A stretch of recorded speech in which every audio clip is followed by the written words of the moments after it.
Bonsoir tout le monde et bienvenue avec nous aujourd'hui avec la troisième leçon dans la formation vendeur ou vendeuse en pharmacie.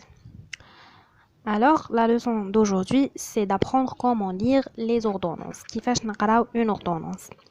D'abord, pour commencer, il faut savoir qui a le droit de prescrire une ordonnance. شكون هما les professions اللي يقدروا يكتبوا une ordonnance. كاين le médecin, c'est évident, le dentiste aussi. La sage-femme, تاني, là, elle a le droit de تكتب une ordonnance. Et aussi le vétérinaire. من غير هاد les quatre professions, il n'y a pas une autre profession اللي يتسمح لواحد يكتب une ordonnance. Deuxième des choses, et c'est très important, de vérifier les notions obligatoires de l'ordonnance, c'est-à-dire qui la rend légitime. L'ordonnance هذيك شرعية. من حق هذاك الباتient يدي هذاك الدواء. La première des choses, c'est identification du prescripteur. تعرفوا شكون اللي كتب هذيك l'ordonnance à travers la griffe et la signature تاع le médecin ou la sage-femme ou le dentiste ou le vétérinaire. تلقاو aussi la griffe تاع l'établissement إلا كان هذاك الميدسان يخدم dans un établissement. La deuxième des choses, après la première étape, la deuxième étape, c'est identifier le patient, le nom, le prénom et son âge. Aussi, surtout qu'il compte carte Chifa, il faut vérifier.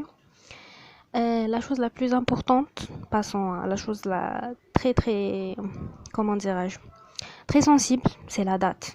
Il faut vérifier la date. La date, elle dépasse 3 mois l'ordonnance.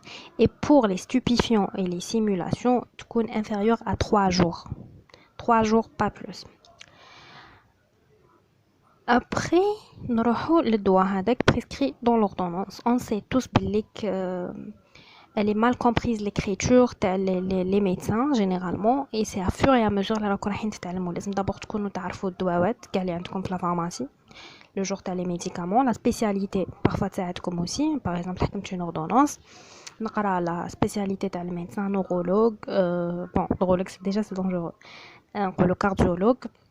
نروح directement ونراهم حاطين هذاك الدواء تاع لا كارديولوجي. وابري j'essaye de lire exactement شنو هذاك الدواء ونشوف الدواوات اللي عندي.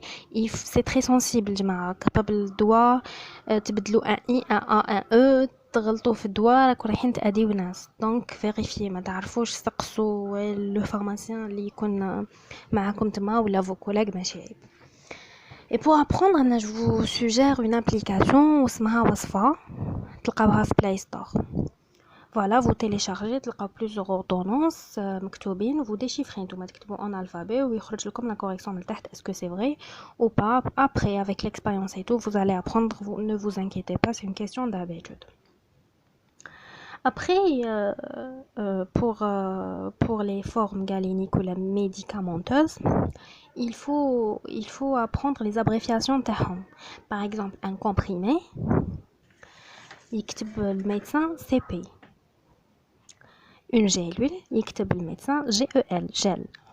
Et il ne faut pas confondre avec gel, un gel, يعني fluide. Voilà. Suppositoire, يكتب SUP, sup. Goutte, يكتب GTTE. Injection, c'est INJ. Pommade, c'est MPD.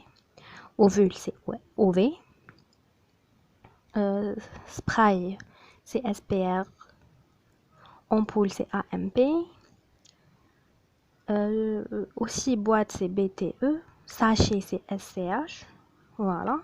Après, يكتب لكم une fois par jour, c'est يكتب 1, numéro 1 ou la 2 ou la 3. Après un slash et G. Un G, ça veut dire par jour.